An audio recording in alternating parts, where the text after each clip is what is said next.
Geneva Robertson-Dworet and Graham Wagner. I know you guys have been longtime friends, but Fallout was the first time you've ever worked together. So what was that first writing session like, and what did you learn about how each other works? Well, You I've go, been Geneva. a fan of Graham's work for a long time. Graham wrote one of my very favorite unproduced pilots ever, which is to the great Star Trek show Worf, which Graham always described as like the arty comedy kind of version of a Star Trek show, or sorry, Baskets as a Star Trek show. But I think what it really showed me was that he has a really unique sensibility, and he brought to that show which is a very popular world that has been explored in a very serious sci-fi tone for a long time. A lot of just sort of surprising comedy, and that was, I think, what Fallout needed. So I was incredibly excited to get to partner with my longtime friend Graham. And when Jonah offered me the IP for Fallout, I knew I was never going to do it alone. It was only going to do it if I could do it with Graham, since I think Fallout really is all about that blend of tones that I do, which is drama and action, and what Graham does, which is comedy. Hmm. And to what Geneva sort of offered upon reading that old script was three notes that probably would have gotten the show made. And that in hindsight, I was like, oh, I should have started the process with Geneva instead of at the very end of it all. But yeah, we kind of felt like our two sensibilities together would kind of be something a little new, I think. And that actually people, thanks to Geneva, would watch, as opposed to, I typically work in these boutique comedies that, are for a very certain kind of coffee shop. I'm proud of those shows, but the audience that Fallout has reached has been, quite a big group of people. Yeah, But this is a different kind of level and just production value too. Well, and like in that same vein with Jonathan Nolan on like what kind of input did he have? Because he's bringing a completely different scale and scope to the I mean, project. even just how to make this, in terms of we were shooting like 4 per film on drones inside of a volume stage. We're doing things that were so beyond anything I'd done before. Geneva, I think as well, we were just really, how the show is made is such a big part of what the show is. And Jonah's sort of practices that he's developed over the years on other shows and in the movies he's worked on, porting that over to this is such a big part of the tactile aspects of this show that sort of, I think, are just a massive reason for it connecting with people, I think. Yeah, Graham and I outlined the show and wrote the pilot, not knowing who was going to direct it. And then, but when Jonah called and said, like, raised his hand and was like, "Oh, I like it. I'll direct it." It was such a blessing, just because he brings this incredible sense of scale and scope to everything he works on. Westworld is obviously such a massive show, and then as he worked on our show, he was like, "This is even bigger than Westworld." So we knew then that we were working on something enormous. Yeah. It's the wasteland is bigger than Westworld. Come on. Yes, that's true. Yeah. Yeah. Well, I love that you guys, I mean, I'm not familiar with the game at all. So I love that this is an original story just set in the world of Fallout. But how much did you weigh like the pros and cons of, staying truthful, I guess, to the game, which is kind of open-ended itself? Yeah, the games are really, I mean, they're all a series of different stories set in the backdrop of a world facing the same dilemmas and situations, but they're personal stories inside of that. And that was sort of, we approached this thinking, well, the best way to be like the games is to do what the games have done versus try to retread it, I suppose. And it would have been impossible to retread it anyway, because they're such open world games that the amount of freedom you have in the games, no two people have played them the exact same way. So yeah, we kind of just started something new in a setting that we'd actually been to before in the games, which is the very first game from 1998, or seven, I always forget. I think. Yeah, I was in That's gonna 1980. come after you now. So I Yeah, was this is 98. when everyone turns on us. I first started playing in 98, but I started that year of college in 97. So it was, yeah, that's why I get confused, everybody. Stop sending anthrax to my house, please. But yeah, I forget the question now. But you were asking about how true we decided to stay to the games. I think, as Graham was saying, like, it's very hard to stay true to an open world game where there's so many ways to play it. And everyone's experience of playing it is going to be different. So what we tried to do was stay true to the timeline of the games and the mythology of the games. Our show is set after all the events from the games have already happened, we imagine. But we also tried to stay true to the games in the tone and in our depiction of the main factions. We decided very early on, Graham and I, to base the show kind of on the good, the bad, and the ugly a little bit in terms of how we were inspired by, like, oh, it's three cowboys. So who would our three leads be if we were trying to let each one manifest a different faction from the games? And so, of course, we created Lucy, the Vault Dweller, Maximus, the member of the Brotherhood of Steel, and then we wanted a Wastelander. And we felt like the ghouls were so often sort of the saddest and most downtrodden. No one's looking out for them. So we knew we wanted to have a ghoul as well. But I also, also, oh, you go ahead. just to add to that, the challenge of adapting a video game, the first game was an isometric sort of top view game, and then as the games go on, they start to become 3D games, and you're in the world, and but they are still video games. The topography of Los Angeles does not match the topography of the actual Los Angeles. So if we honor the games too much, we're getting a little confused. So there are things you have to do to sort of connect the dots, and not fully just adapt a video game one for one, because otherwise it would have to literally be a video game again, and that's that's not the assignment. So Yeah, for sure. Well, I love like all three leads, and especially like by the end of season when we find out that the ghoul has been looking for his family this whole time. And I thought that was just so beautiful thematically because you had Lucy obviously looking for her dad, and Maximus, he's orphaned and he wants a loving family. So was this something you guys were aiming for from the get-go? Yeah, from the get-go, we wanted to have, an emotional core to the show. It's a lot of video game adaptations to me. We're fortunately sort of living, it feels like, in sort of a renaissance of video game adaptations where they're getting better and better. But for a long time, they felt like they were pretty emotionally dead at their core. And so we knew we wanted to tell a story about people searching for family, which feels like the most sort of primal drive a person can have that survives, across factions. And, whether the apocalypse has happened or not, that is something that we would all want to do, is find our family. So that felt universal enough. And it was, a fun, hopefully, reveal to many viewers that was ultimately what the seemingly cold-hearted, unemotional ghoul was looking for. Yeah, it tied together so many threads by the finale, so it was great. And I know Walton Goggins was your first choice for the ghoul, and Geneva, you worked with him on Tomb Raider, so were you just like, I gotta put him in a TV show once I He's wrote just down one. incredible. He is so committed to anything he works on. When we spoke about Tomb Raider on the phone, he was just giving his character just so much thought and compassion, and how he was approaching that villain character, that I knew we'd be lucky to work with him. And my husband wrote for Vice Principals, so I had seen his jaw-dropping work as a comedy actor as well. And so, yeah, was dying to work with him. And I think it might have been Graham who initially brought him up as like, oh, Walton Goggins as a ghoul would be amazing. And I was like, yes. So it was really one of the first decisions we made about the show as we were cracking it back in 2019. to be fair, if we were writing a show about a pizza shop, I'd be like, oh, Walton Goggins is a pizza chef would be You can do amazing. anything. So yeah, I Yeah. probably but yeah. Well, I think he's also so perfect for the show itself because, like you were saying before about the tone, it's dramatic, it's funny, it's weird, it's surreal, and the violence is very heightened and stylized.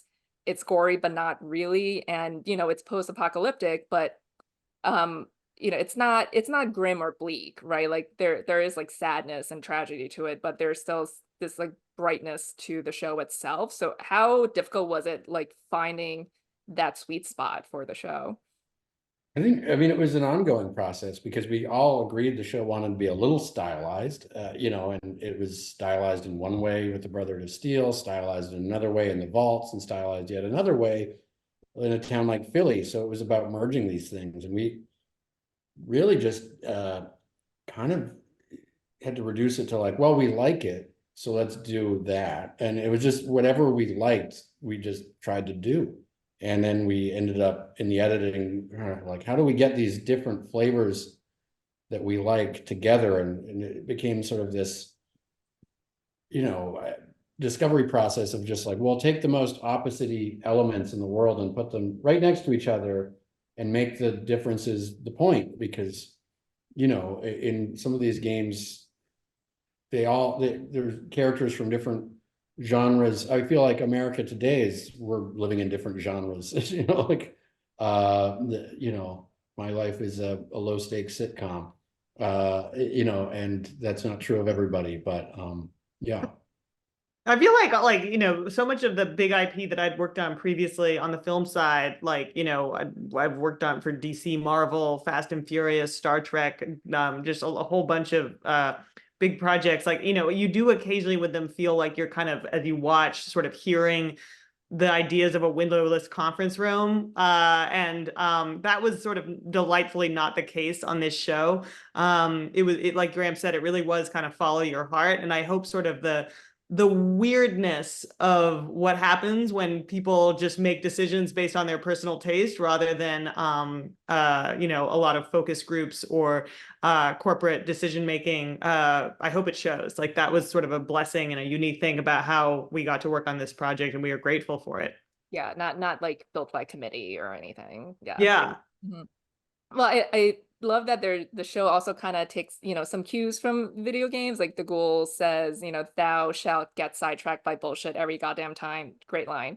And was that like a nod to like side quests in, open world games like Good this? spotting. It used to be like there was a whole, I think for a while we were going to call that episode like the side quest or something, and it was even more literal a reference. But yes, that's kind of again where hopefully this project feels a bit more personal and handmade than a lot of big IP, in that it's not always all about the A story. I have come from, as again, like coming from big action franchise studio movies. It's all about are the characters pursuing their A story objective over relentlessly, and there's sort of no time built in for delightful side quests, but that is what the game is all about here. So we had an excellent reason for getting to do it. If anyone wondered why Lucy was going off on this side quest with the ghoul. But I was really grateful for it because I think that's where the show really gets to dig into its character journeys and feel more personal and intimate. Yeah. And I also felt like in, TV like 20 years ago when we had 22 episode seasons, like these side quests will be like, filler episodes and special episodes that are divergent from the main plot, right? Totally. I mean, television has always been side quests. And I think that's why Todd Howard, who received multiple offers over the years to make a Fallout movie, was like, well, no, then all of his favorite parts, you couldn't do it. So it was ultimately the real inception of all of this is that Todd wanted it to be a TV show, not a movie. So, yeah. I talked to John Papsadera about your amazing guest stars, who I think are also perfect for the tone of the show because there are a lot of comedic talent there. But he said like the idea was also like it's like a video game. You're moving through these different worlds and you just see people and leave them behind. Yeah. We talked a bit about. We talked about Star Trek: The Next Generation a great deal in terms of it feeling like you could go to a world, lift up a rock, and kind of like, oh, there's a whole microcosm of society here. Anyway, bye, and you're off to the next episode. If it was manageable, I would love for this show to be 24 episodes a year. It's just physically not because I don't think we'd survive that process. But yeah, this show is a very physically demanding show to make. I mean, it's a real adventure to make. It was shot in Namibia, Utah, New York, so we went all over the world. to do it. And obviously, a huge amount was done with practically, rather than relying solely on VFX, which we hope the audience sees on screen, that, it feels very tactile, because we did put blood, sweat, and tears into shooting it, so that it would feel that way, rather than feel like CGI. Yeah, for sure. Well, I know like the power armor suit was real. I know, Graham, you had been told that you could not wear the suit, I'm right? glad they're getting out there. But yeah. Yeah, no, I physically it's Adam Shippey who wears the suit. I would have to relive my life in order to be as fit as him in order to wear the suit. And part of that would not be a writer, I think. Yeah, I can't think of a single writer I know who physically could wear the suit, so I don't take it too personally. But it's massive. Adam can, I think, only wear it for about 15 minutes at a time. Then has to sit on this giant bespoke throne we had built so we could sit down, because it is so much weight. It's Yeah. insane. Yeah. Yeah. Well, I know one of the iconic lines from the game is "War never changes." And in the show, we hear Barb say it first, and I love how, by the end it ties together because she says it, and it's like her way of justifying her terrible actions. And then it hits harder later when the ghoul delivers it, and you kind of understand his nihilism and his cynicism. And it's very moving that way. And so how did you guys land on Barb being the one to say this line first? You I might have think, given it to every character in the show before it landed with Barb. I mean, yeah, it we were was, just trial and error that one because we knew we wanted to get to it in episode 8, and yeah, it almost was. I don't want to, we're two writers with two different brains, and Jonah's a third brain in this process. So we do a lot of trial and error, and we try things out here and there. And yeah, once we got to do this sort of very uh, Dr. Strangelove scene at the end, it just made total sense for us for it to be Barb, just because we wanted to see someone saying it in a way that hasn't been said before in the games so far. yes, I think a lot of, writers, I think, try to make it sound like they had a plan for everything and that it was like years of genius. And look, we try to plan ahead, and we do figure out a great deal in advance, but we also want to adjust to when we find a great performer. And like Frances Turner, who we think is amazing in our show. But also, I think, the more we tried it out, it seemed like if she might be part of the ultimate villainy of our show, this larger question of who dropped the bombs in the past, why is the world a wasteland, using that line to explain, as you said, the ultimate cynicism, and to rationalize yourself, felt ultimately like the most powerful person to say it. And also, we just love that, look, we wanted it to be a huge part of our show is that it's commenting on 200 years of history and how it all interrelates. So it felt like it should be said by someone in the past first, and quoted by them again later. Yeah, So because it's like mankind never learns, right? Like exactly, right. So that, like, the very act that someone says it and then someone says it again 200 years later feels like it actually is manifesting the point of the line, that war never changes. So yeah, it was, there's been a lot of fun discoveries along the way with this show, as well as stuff that we planned out years in advance. hmm well, lastly, what can you say about season 2? Jonah said last week you guys have discussed new creatures. Yes, we have discussed. I mean, we've got a very fun board of creatures up on the walls, and it's that's part of, like, the discovery process. There's what creatures can we build really well, what creatures are we excited to see, and what creatures make sense for the story. And it's this 800 circle Venn diagram we're honing in on.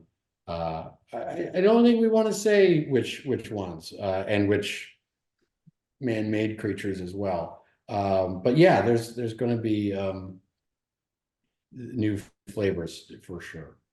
Yeah, and we hope it's going to be a continuation of a lot of the same themes and sort of intellectual ideas that are sort of universal to all the games, about factionalism, about the inevitability of war, but also, as our characters go to new places and develop new relationships, that new questions are being asked all the time by this show.